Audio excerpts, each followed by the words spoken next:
Hi everyone, welcome to Focus on Weston.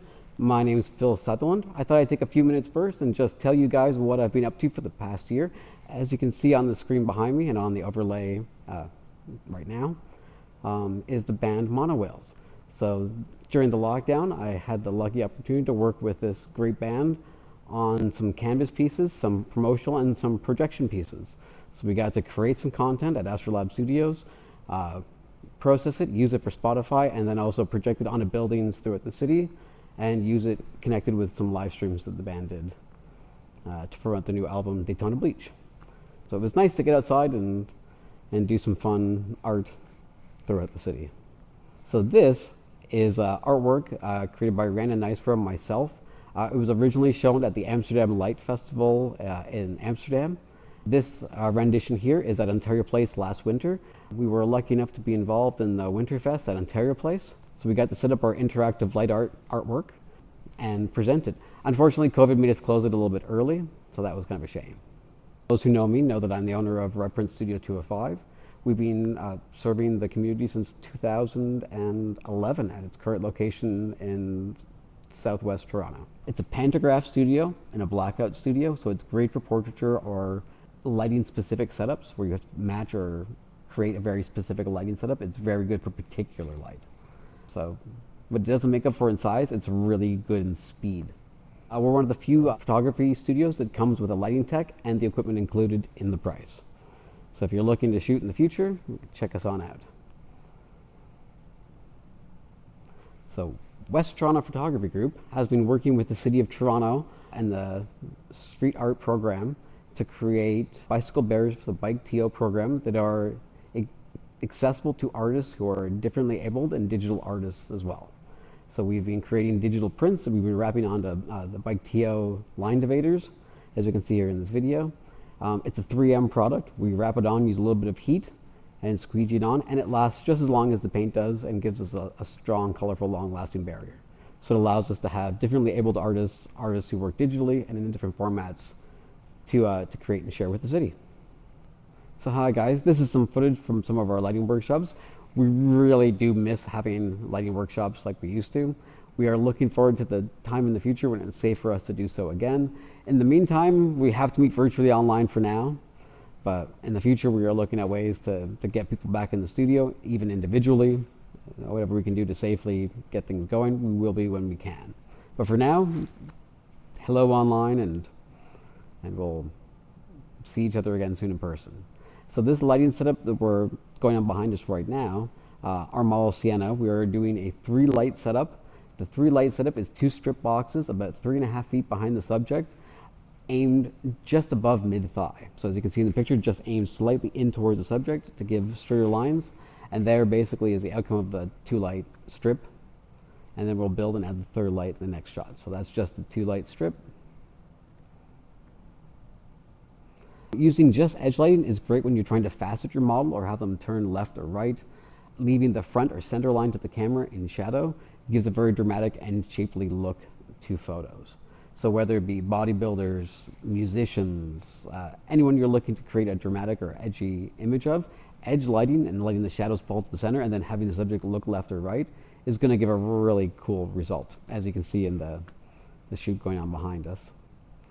And as you notice, the split lighting really gives that deep contour into the edge of our subject.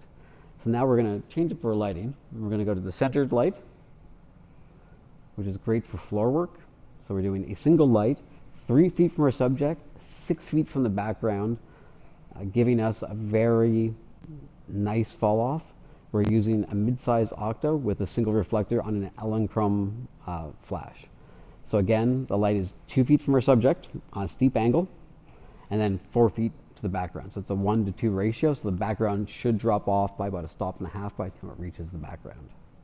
So now we're going to go to a high key setup where it's 2 lights on our background and 1 light at a 45-degree split with a grid. So we're using a 2 foot by 4 foot softbox with an eggshell grid aimed across the subject. Right now we're building up the lights.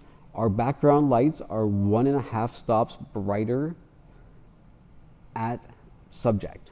So basically we use a light meter, measures the back of our subject. As you can see, right now we have our silhouette knocked out, and then our key light will be added at 45. When setting up your lights, it's best to build the lighting just like this. Set your background, then set your foreground, then add your reflectors. It's easy to see how the lights interact and what's going on if you have any tells. So as you can see from the image up on the screen now, the light is nice and clean. It's coming in at 45 degrees and it is a very pleasing knocked out background at a stop and half over. So the white comes out white. So positioning your subject towards or away from your key light will create different shadow patterns and different cuts of light across your subject. As you can see in the images here, we have our subject turned slightly towards the light, creating a short lit image that's quite catching. So now we're going to switch this out for a one light setup, which gives a very dramatic cast. So the grid is going to come more into play in the image. We're going to shift our light, as you can see, about 10 degrees in. So now the light's almost at 45. It's almost parallel to our subject and brought in at about a 30-degree angle, so it comes over our subject's head, as you can see in the image. So the angle I picked for the ascension of a light, so that angle, I look at the bridge of my subject's nose or face and take this angle and make my light to match. So when the natural gait of the subject to the light, they line up. So we get a nice even line down the face and our T-zone is lit. So as you see there from the forehead down the jawline, how the face is evenly lit, it's because the angle matches the angle of the pose. But playing with that ascension of light is a really fun trick. Even when working at home with selfies, tilt that light to match your bridge, line it up, and then take your shot, and you will really see a difference in how natural and even the light looks down your face, as you can see in the sample photo behind me. So now we're going to a full-on 4-light setup. So we're using a gridded light underneath, octo above, and 2 strips behind. The strips are a third of a stop brighter than our key, just to give a slightly sharp edge to our subject. Our under lighting is a stop under, just to sort of fill in a little bit of the light. And then we're just evenly bringing those lights together. So it's basically a clamshell front with strips from the back. The strips are raised and about 4 feet behind the subject to make them light more even and sort of fall off mid-shadow line. Because for these images, we're really aiming sort of from belly button to head for the final frames of the shot. So Sienna, our model for this workshop, as you can see behind me, she is really good at posing. So we just let her go for 3 minutes and we did a time lapse to show just how great she is at posing. And so now we're on to Leah. So Leah has worked for the West Toronto Photography Group for 2 years. She is an amazing young woman. She is a multiple-time published author, doing photography books based on people experiencing homelessness. So right now we have her teaching some lighting workshops with us, which is really great insight into her creative workflow and her lighting preferences. So we have been doing some workshops with her, and we can't wait to be able to do more live workshops with her in the future. So our Portrait A to Z workshop is going to be available online, and once the numbers become safe, we will be doing it one-on-one in person on a weekend. So rather than 3 weeks, we're going to be doing it in one day, one person at a time in a 2.5-hour chunk. So instead of it being 6 people for 3 weeks, it'll be one person for an afternoon, and we'll have 3 models, very different face types, running the same lighting setups to give you a good confidence that you can deal with how it's done. So as you can see behind me, there's a picture of Hyde Park during the blooms this season. Mayor John Tory selected Rana Niceville and myself to operate and create the Bloom Cam. So we created a 24-hour live stream from the park so people could check in and watch the blooms, since the park was closed to the public due to COVID restrictions to keep the crowds down. The main concern with doing a live stream in a park is keeping your connectivity up to keep the stream rolling. So if you've ever done a stream at home and noticed sometimes your internet will cut out or drop and you'll drop your signal, we didn't want to drop our signal so we could keep the same YouTube channel going for the entire length of time. So we built numerous backup systems and fail-safe systems into our program. We then used eCam software to regulate the stream's depth, so the size of the outward stream, between 720 and 2K. And basically it was at 2K when the internet was blazing fast, we could run at 2K, but when it slowed right down, we could drop it down to 720 to not have the signal crash or start running behind. So we used a combination of eCam software, Rogers' new business modems, which have LTE as a backup, along with a hardwire setup. So we hardwired and used the LTE, and we also had the Toronto Library bring us a bookmobile. And the bookmobile's internet and Wi-Fi system we used as our backup in the park to make sure we always had a system that stayed up and running for the stream. So we were happy to say that our stream after the first day stayed up perfectly fine for the entire length of the event, and we were very happy with its outcome. And from the general response from the public, it was well received, and we were really happy to have the opportunity to do it. It was a really interesting job to be alone in High Park. You never realize how much you miss people until you're alone in a giant park. So welcome to Portrait Perfection. This is a quick lighting setup. We did a 4-light setup and a 2-light setup. This here is our broad lighting setup where we're using a gridded softbox underneath and an octo above. So our subject is broad lit to the camera, so we have our subject's broad side of the face, or the side of the face is visible more to camera, is where the light is angled. So as you notice, her knees are turned away, so the broad side of her face is towards the light and towards the camera. So using this 2-light setup with the gray paper is what creates that nice luminosity. And now we're moving on to the high key. The high key is an edge lit light that's coming in from the right side. So we have our 2 background lights that are 1 stop over, which is what gives that bright glow. And our key light is now 45 degrees to camera right. As we can see in this image right here, it's set up again with that slope to match the subject's bridge line of their nose coming down, and then the underlight reflecting underneath. So for this light, we are using a diffuser and a reflector plate on an Electron 500 BRX light. And right now, I believe Leah is shooting with a Canon camera, and it is tethered. So for these pictures, because our subject had nice bright red hair, we went with unlit or naturally lit backgrounds like this on the black, using a 1:3 ratio of light. So the distance between our subject and the light in the background was 2 feet between the light and the subject, and 4 feet or 6 feet depending on the image to the background for the subject. So we moved the chair forward depending on the angle of the image, which is why you saw the background get darker in some of the images. So as you can see behind me, we have Starla in studio. So this is metallic body paint. So for this, we used Mayron metallic body powder. And instead of mixing it with fix, which is like a makeup fix, dries to the subject, we mix it with baby oil. And the reason we use baby oil is so when the model poses and basically rubs her skin against it or elbow against the ground and scuffs it, we can just rub it back in and it fixes up the metallic look. Unfortunately, it does make the floor quite a silvery mess. So if you were trying this at home, make sure to use a lot of tarps or you'll be cleaning silver out of your floor for a while to come.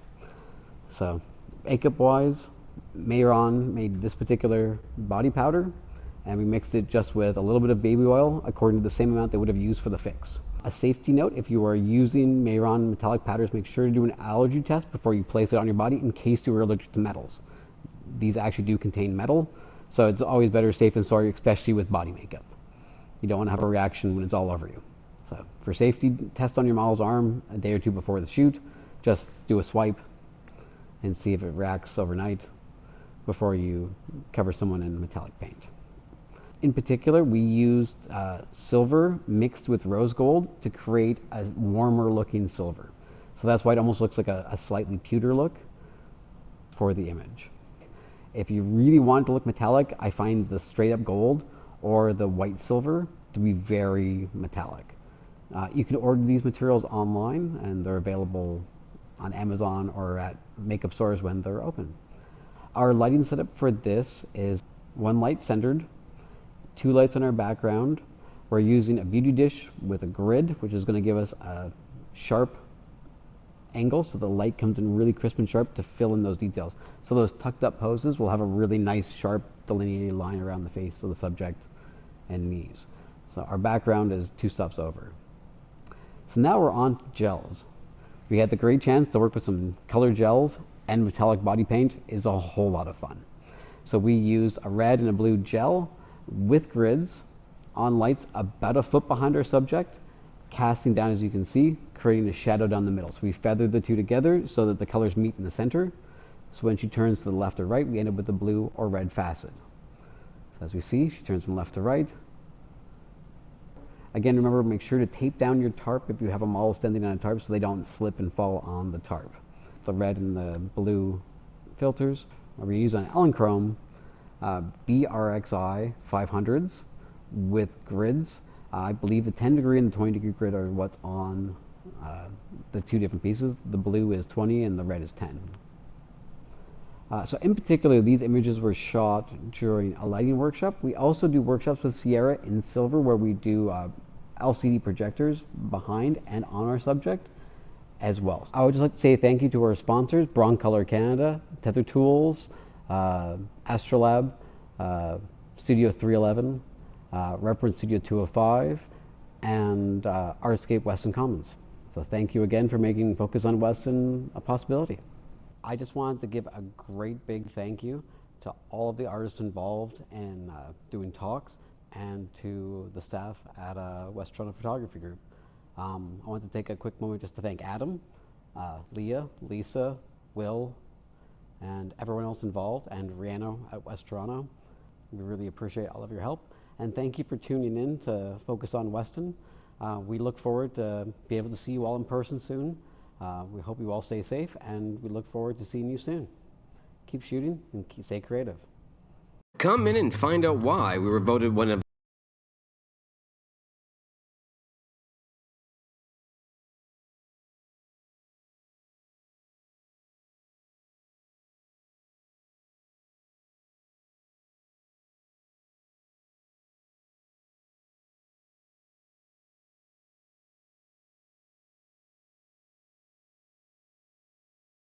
.com.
So hi, I'm Adam Weitner. I'm the founder of Astrolab Studios. And Astrolab is a studio that is just outside the downtown core. And it's really designed to support creators from photography through video.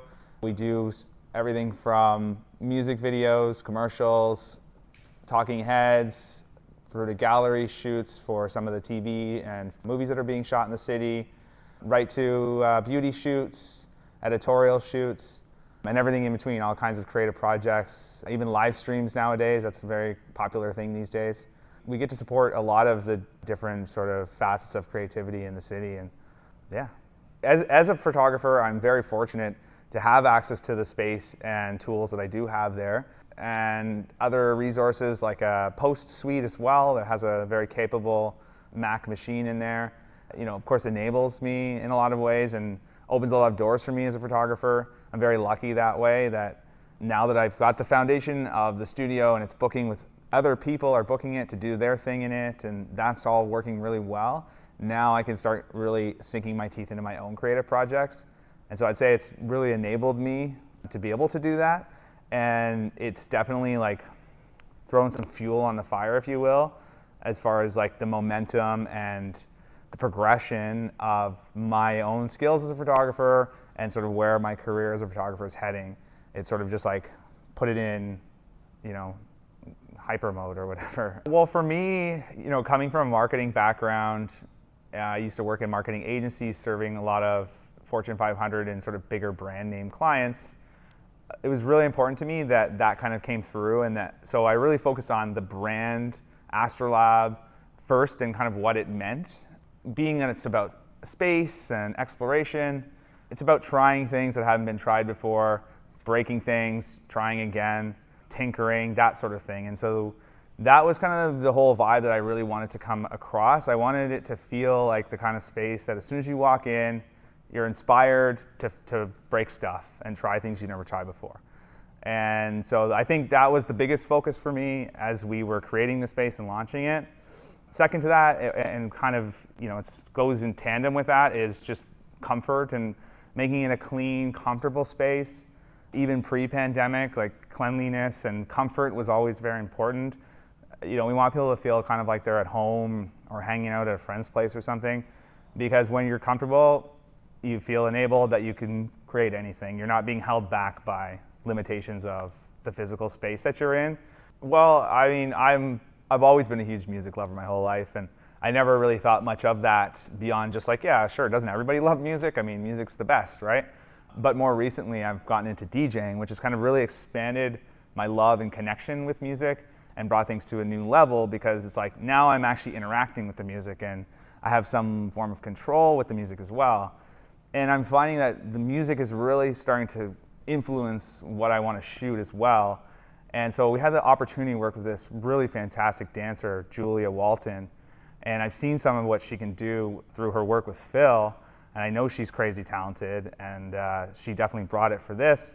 And I knew that if we have somebody who can do these crazy, complex movements, yet we're trying to capture still, but I don't want it to be frozen. It shouldn't feel frozen, right? She's moving, music is moving, there's this constant, there's a rhythm and a flow, right? And I want that to translate. Thankfully, I was surrounded by Phil and a great team of assistants as well. And we were able to pull off some really cool stuff that I wasn't really sure how it was going to translate onto screen when I told them kind of my inspiration and my thoughts about what we were going to shoot. So, well, I just wanted to bring an extra element of movement into the shot. If you notice that you can see her movement, right? You can kind of track her steps. You can see her leg right before she leapt into the air. I wanted to just add a little extra swooping and sweeping in that movement as she kind of came up into that jump.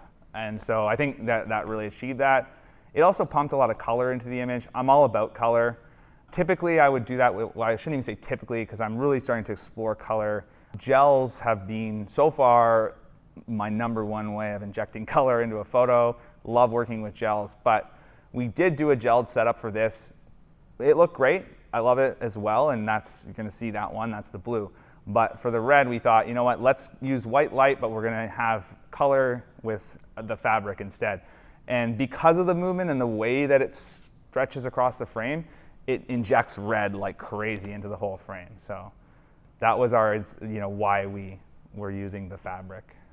Yeah, so the blue, I mean, that would be my typical approach, is like gel everything. And so Phil, of course, being fantastic director of photography, took my input on that when I said, can we gel the light? And so that's where we kind of started. I wanted to see what it would look like blue, and I think it looks really, really cool. So with the blue setup, as I mentioned, I love to shoot with gels, and color is a big part of what sort of the look I really want to pursue as a photographer. And so, of course, right away, as Phil went to tackling how he was going to light this, I was like, can we please put some gel on there? So we agreed, yeah, let's throw a blue gel on the continuous light, which is the light that's helping us create this drag effect. And I think to a fantastic result. I really love this image. I would say between the two, because there's so much movement in the shot, I think we were better off not gelling the light. I think it gives us a bit of a crisper image, which I do like. It adds a little bit of a sharpness to it.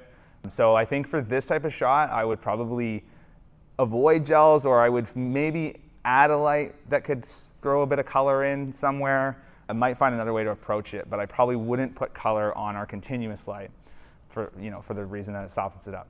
But anyway, I think it looks fantastic. It looks like kind of like lightning bolts or something, and those are her legs. Like, you can see her each step before she leaps up. It's just so cool. So the camera we use is the Hasselblad H6D with a 50C digital backing on it, and that was provided care of our friends at Talentosa Productions, good friends of ours. And the lens that we used was the Hasselblad 24-90, and that's an H series lens as well. Fantastic glass. I mean, everything looks phenomenal through it. It makes the job really hard, but also easy in some ways too. And it allows you to capture a ton of information, especially when working with color, which is one of my favorite things. The color information that's in there and the things that you can do with that information after the fact are pretty mind-blowing. So I don't even think we fully explored that here. These were pretty quick edits because they didn't need much. They looked great in the camera, and when that is the case, I prefer to not mess with it too much after the fact. Why would you, right? It looked great in the camera, why change that? So that's been the case with these, but yeah, great camera, very challenging to work with, completely different, as someone who comes from a, DSLR background and snap, snap, snap. I tend to shoot a bit slower anyway, so it really suits my style, but it does force you to slow down. You almost have to treat it like film, and you spend all of your time getting everything right, and then ka-chunk, you get your capture, and that's it. And that's personally why I love working with the camera, but it does make it challenging. And when you're working with a dancer or something that moves really fast, you've got that added layer of challenge trying to get things to focus. I like to shoot handheld, so I had to kind of fight with my own internal self on that because I really wanted to shoot handheld, but I just couldn't. I couldn't keep up. The dancer was moving too fast, trying to keep the focus sharp and capture her on time. It was too much going on, so I had to give in and put it on a tripod. But I think the result is still just as great. No one would know. I still got the low angle, which I love, so I was able to get the tripod right down on the floor, and it was a fun time. My shoot rituals, I would say one thing is for sure, any time that I have a shoot day, I want to make sure that I'm as well rested as possible and up early enough, even if I've got an early call time, that I'm up early enough to have a workout, perhaps some yoga, and really get my body moving before I put it through what I'm about to put it through. I tend to shoot really low to the ground almost all the time, so I'm always down on my knees or sitting or hunched over on the floor and putting myself into really uncomfortable positions. And so if I'm not stretched and I haven't got my body moving prior, I'm likely to pull something. So that to me is very, very important.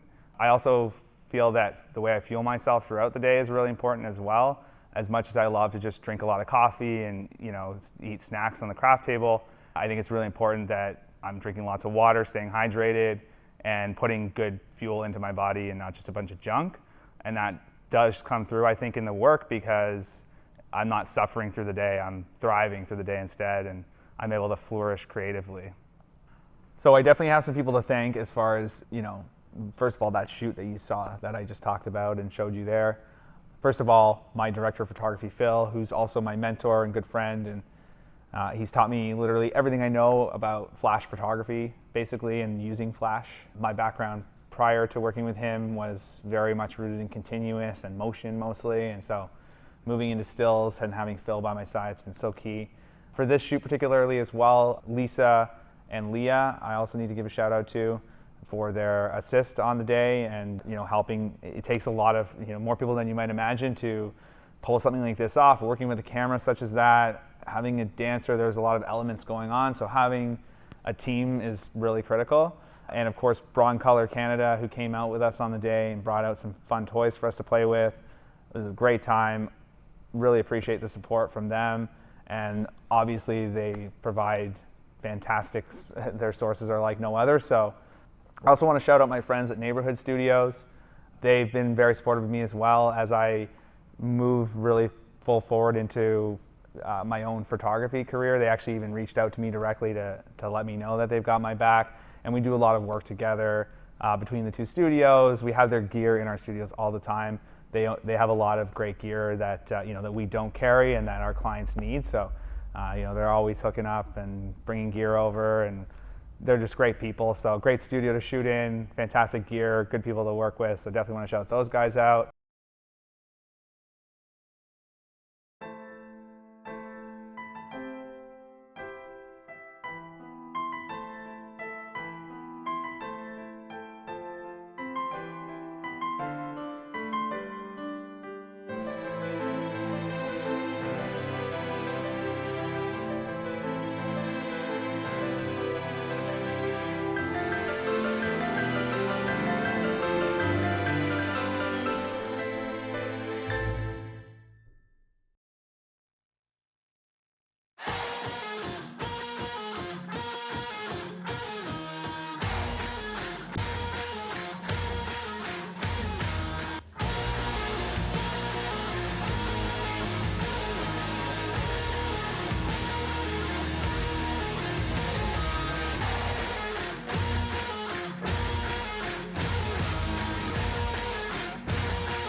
So hi, my name's Will Prentice. I am the brand manager for Broncolor Canada. But I'm here to talk to you about how to create epic selfies. So why not start with the best in the business, in the Broncolor lighting? Lockdown has been a challenge for a lot of people. I think we're all going a little stir crazy, especially since we're not really allowed to work with other people. So what I've been doing a fair amount of is shooting myself, because my family has told me to leave them alone. So this is a good thing for a lot of photographers to do. And when I do portrait sessions or education, I always tell photographers to get in front of the camera. I know we all hate being on this side of the camera. We always want to be behind it. We've got somewhere safe to hide.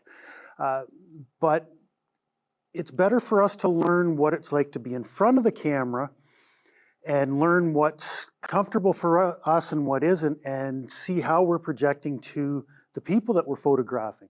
So I always recommend that you get in front of the camera, whether it's by yourself or if you've got another photographer you can work with.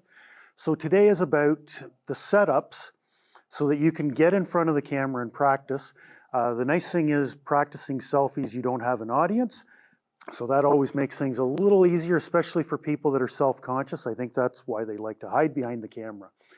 So I'm not going to spend a whole lot of time. We're going to be 15, 20 minutes or so talking about how to create epic selfies. So I just want to go over my setup. On my right-hand side, I've got a Broncolor Para 88. That is my key light. And for a little background separation, I've set up a strip box with a mono light. So I'm just using a 2-light setup. We're keeping things nice and simple. You don't need to get into 5 and 6 light setups unless you want to, but for today it's 2 simple light shapers. And then my gear. So I've got my Nikon Z6 here. And I've set this up. You can't really handhold selfies. Well, you can, but then your arm's in every image and it doesn't look too great. So I've set up on my Vanguard tripod. Now, you'll notice I've got a few attachments on here. I'm going to talk about those shortly. One of the keys, though, is this beautiful orange cord from Tether Tools. So what this lets me do is take every image from my camera and it goes right to my computer. All right, so I am using Capture One, and that gives me live view right on my camera with that wonderful orange tether cable, so I can see everything that I'm doing. So that helps with composition. So you can see I have my modeling lights on, you can see the effects of the light, and I'm able to see every action. So if I need to frame my image, I can move in and look at the camera, and then everything's set. So you're not guessing. This also helps with autofocus, because I know a lot of photographers, they tell me, oh, I want to shoot selfies, so I just put the camera on timer and then step in front of the camera. So let me show you one of the challenges with that. So I will turn on my timer and we'll set it at 5 seconds and 1 shot. All right, so I'm going to hit the timer and it's not going anywhere. And if you see the focus on my live view, I'm not in focus. And that's one of the problems with that technique, is your camera needs something to focus on. So you can manually focus if you want, but then you have to remember where on the floor you were standing. So if you're shooting anything critical and you want your eyes sharp, then clearly this method's just going to drive you crazy. You're going to be running back and forth to your camera and nothing's going to be in focus. So let's reset this to single shot. There we go.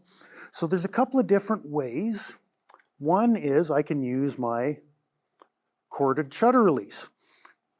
This will plug into my camera and I can press the button and it'll take the image.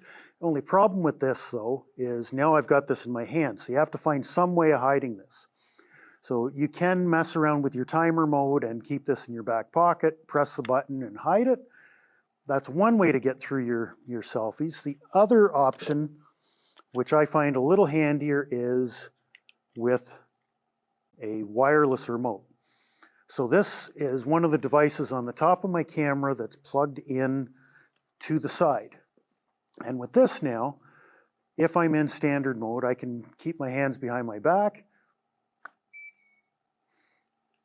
and you never see the remote. All right, so now that you can see your images while you're creating them, I've got Capture One set, so it's automatically applying my presets as it takes the image. So those are saved into the system. So now with this remote, when I half press it, it's going to autofocus. I've got the eye tracking autofocus. You can't see it on here. It'll show in the back of the camera. So wherever I move and keep my button half pressed, it's going to autofocus on my eyes. And I should be nice and sharp. Ooh, I got out of my key light. That's pretty dark and dramatic. So some of the other setup, just to make your life easier, is I've got a Tether Tools roller stand with a tether table, so that keeps my laptop right where I can see it. That is so much easier than, I know some cameras have got flipping LCDs, which are really tiny and now far away. So the tether table is a really handy addition to your kit. Some photographers use rolling carts, or they might have their desk handy, but this desk fits anywhere. And if you really want to get crazy with your camera position and tether things a little differently, instead of your cable, Tether Tools has their Air Direct. And this allows for wireless tethering, so I could put my camera up in the rafters if I wanted to and be able to trigger it with this. Put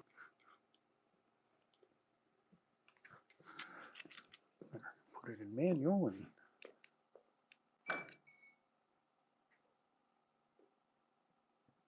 much better. Okay. Yeah. All right. So when you're shooting selfies, don't forget to have a lot of fun with it. It's not just about taking your own headshot for your website or your Instagram.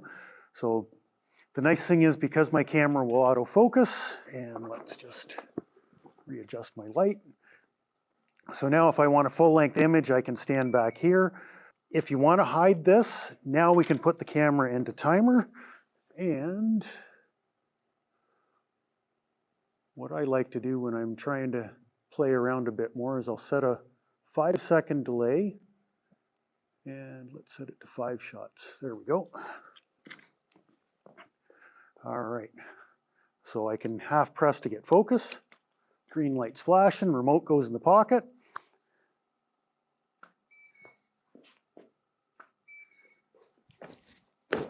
Too slow.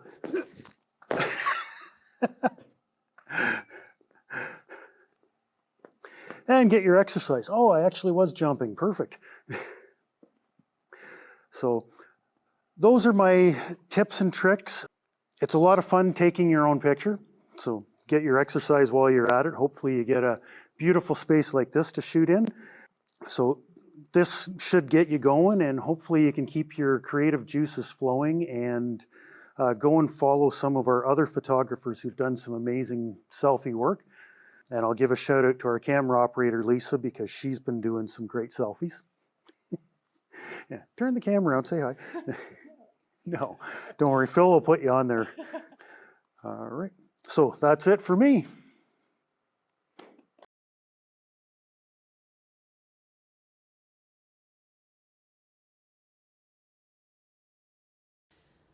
My mom used to take me around. Larry, who was a Mohawk Indian, told my dad and I as I took his photo across the road from the Hamilton Salvation Army Booth Center. She died now, and ever since she died, I've been on my own. As Larry said this, he broke down into tears. I haven't been able to work for 1.5 years now because I had an accident. Mom used to bring me here, and I'd go, I don't need to go here. I've got money. And she'd say, someday, son, you might not. And I want you to be safe when I'm gone. So she took me by, showed me this place, showed me all the places I could get something to eat. And I haven't been so desperate since she's been gone in my entire life. I raised my 5 kids, and I don't know what happened. I just ended up down here. Through a veil of tears, Larry went on to tell us that when he was just 8 years old, his father died. Yeah, Mom couldn't handle us and had a breakdown, so Children's Aid came to take us. I remember looking out the back window, crying, watching her get smaller and smaller. She used to keep me under her wing. She apologized. Her dying words were, "Larry, I'm sorry I didn't teach you what the world was about."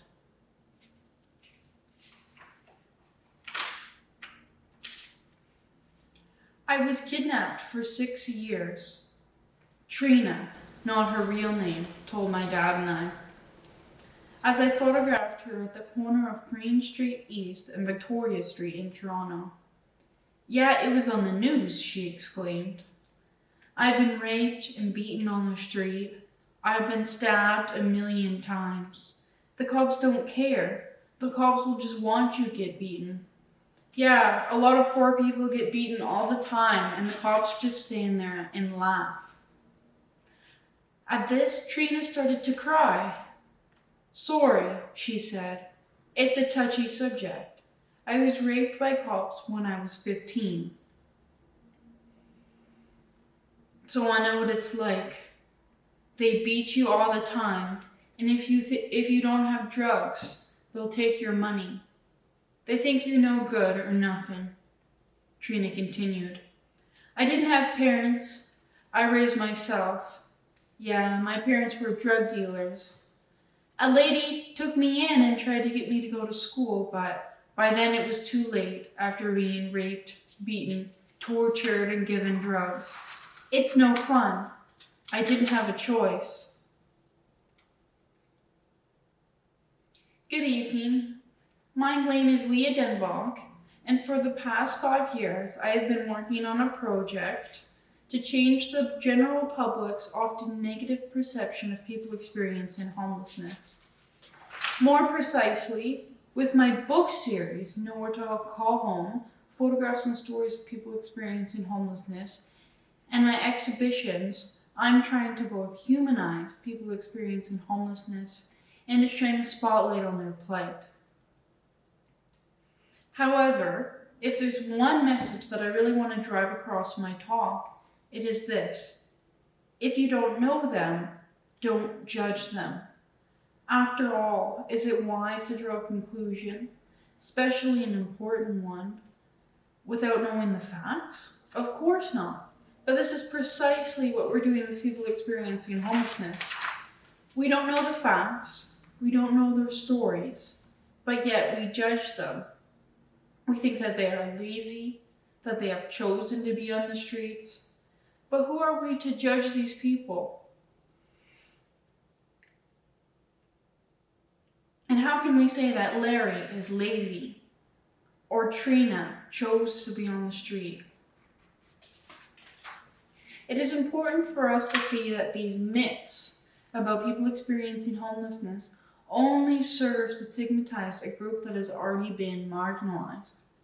I believe that people like Larry and Trina need not our judgment, but our compassion. Throughout the rest of my talk this afternoon, you will notice that I frequently make mention of my father Tim, and that is because my project has really been a partnership between the two of us. My dad accompanies me on virtually all of my photo shoots with people experiencing homelessness. He interviews the individual while I take their photograph, and then we work together on picking the photos and writing the stories for the book. It was also his idea for me to begin photographing people experiencing homelessness. My mother has also had a big impact upon me deciding to photograph people experiencing homelessness.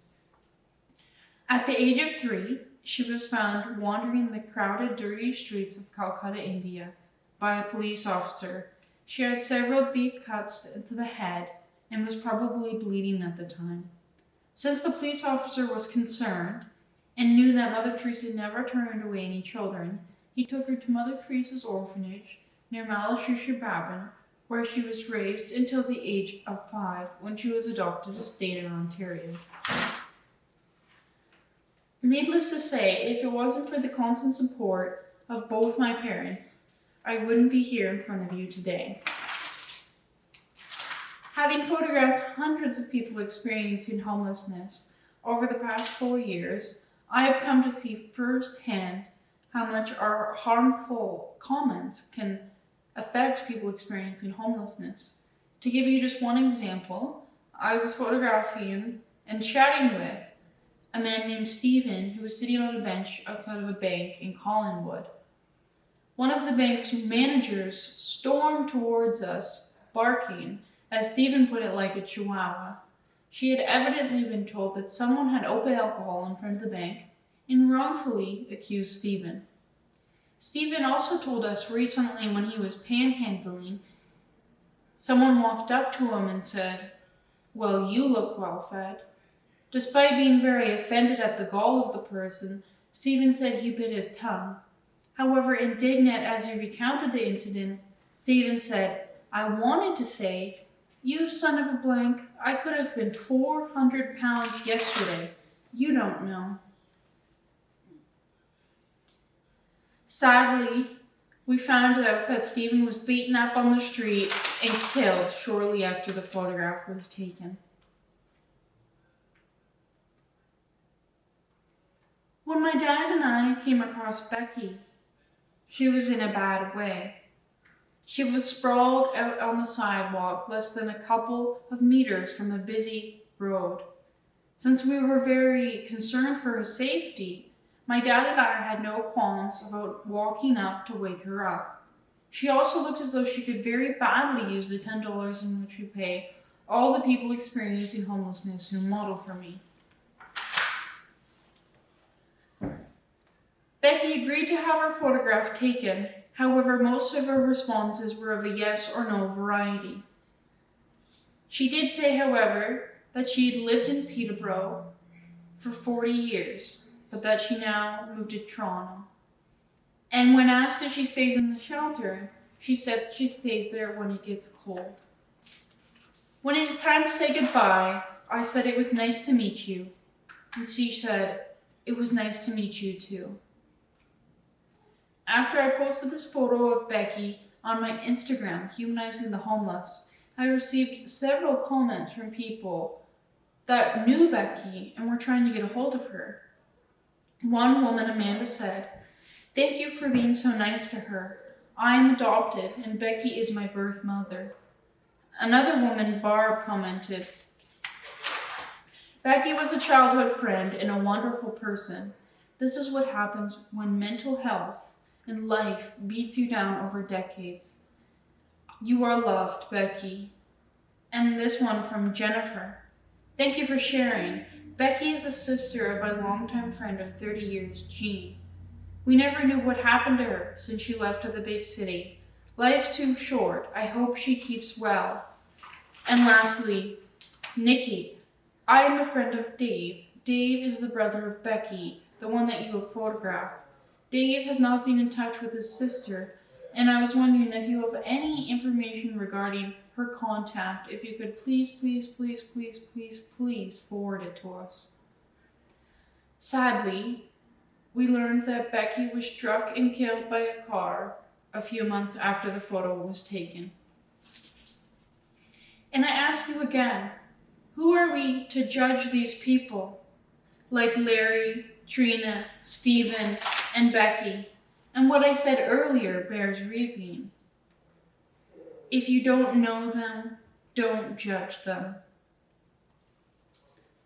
I would now like to give you an update about an old story. You may recognize this woman from the cover of my first book. Throngs of people streamed noisily past as my dad and I stood at the corner of Yonge and Dundas in Toronto, in front of the Eaton Centre, Canada's busiest mall. Although winter had come and gone, there was still a chill in the air. We saw Lucy, through a large crowd. She was retrieving something outside of her bag. She was as oblivious to the crowd as it was to her. Dressed in old, dirty clothes, she looked like a very lonely and forlorn figure. My dad and I walked up and introduced ourselves. "Hello, my name is Tim, and this is my daughter Leah," with an outstretched hand. "Hello, my name is Lucy," she replied in a quiet voice. "We were wondering if Leah could take your photograph and we could ask you a couple of questions. We're working on a book series called North Call Home." "Would you take my boyfriend Riley's photo too?" she said.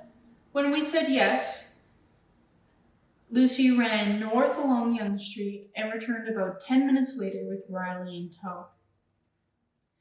I asked Lucy and Riley to seat themselves on the north wall of the Eaton Center.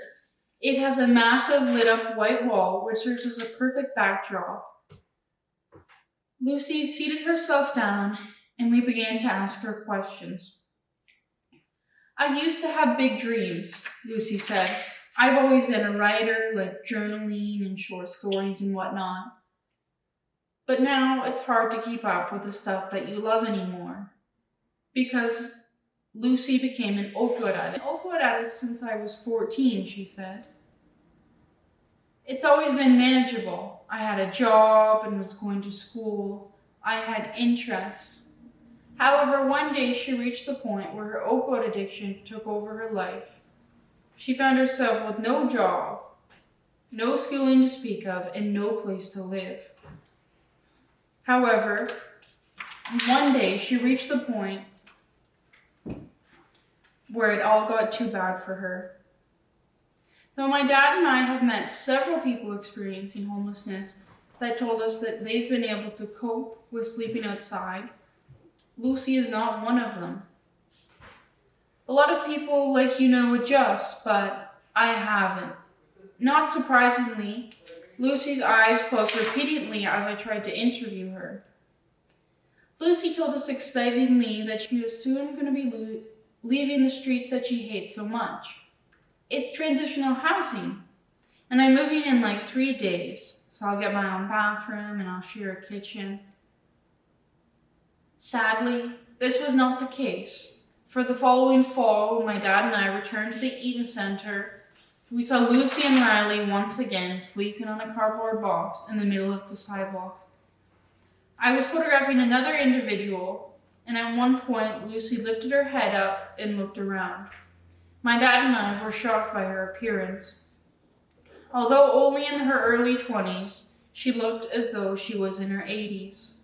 "How is she ever going to make it through the winter?" my dad said to me. And then in the following spring, we began to keep an eye out for Lucy because my book had just come out, and Lucy is on the cover. However, despite the fact that my dad and I did several photo shoots outside of the Eaton Center, Lucy was nowhere to be found. A question kept creeping itself into our minds. Was Lucy still alive? But then in 2018, much to our relief, we came across Lucy and Riley squeeging car windows once again outside the Eaton Center. I gave Lucy a copy of the book and she was jubilant, jumping up and down yelling, "Woohoo!" It was very rewarding for me to bring this little bit of happiness to a young woman's life who had seen so much misery. Several months later, as the seasons began to change, we encountered Lucy beside the Eaton Center and were pleasantly surprised to see that she was well dressed. She told us that she had gotten off the streets and that Riley too had somewhere to stay. When it was time to say goodbye, Lucy turned and said to us, "This is a good thing you two are doing." And in the winter of 2018, we came across Riley once again. However, this time he was alone. We could immediately tell from the expression on his face that something was very wrong. "Lucy is in the hospital," he told us. As he said this, he began to well up into tears. "She's not doing very well." When it was time to say goodbye, he said, "Thank you so much for doing this. Putting Lucy on the cover of your book made her feel human." This is something that I will never forget. In April of 2019, a producer with a major media outlet expressed interest in doing a story about the positive impact the cover photo had upon Lucy's life. However, first we needed her permission. We spent months looking for her with no success, and a disturbing question kept creeping into our minds. Was Lucy still alive? But then in May, we had a lucky break. While doing a photo shoot with a young woman named Diamond outside of a safe injection center in Toronto, she told us that she was friends with Lucy and would pass on the information. The very next day, we received a call on the answering machine from Lucy, and when we called her back, she told us that she was doing much better and that her and Riley were sharing an apartment. She also told us that she had managed to get her drug problem under control and had even begun writing again. When we told her about the news story, she was positively ecstatic. Later that day, we received an email from Riley saying, "I can't begin to thank you enough, partly because your book exists and the fact that you chose to put Lucy on the cover is the reasons that we are alive today. When you took Lucy's photograph, we had both given up on life. But now we have chosen to live.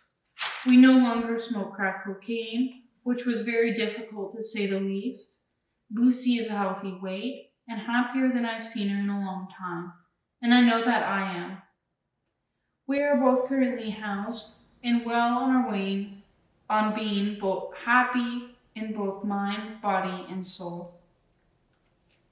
Albert Schweitzer, a theologian, physician, and humanitarian, once said, "I have always held firmly to the thought that each one of us can bring some portion of misery to an end. And I agree wholeheartedly.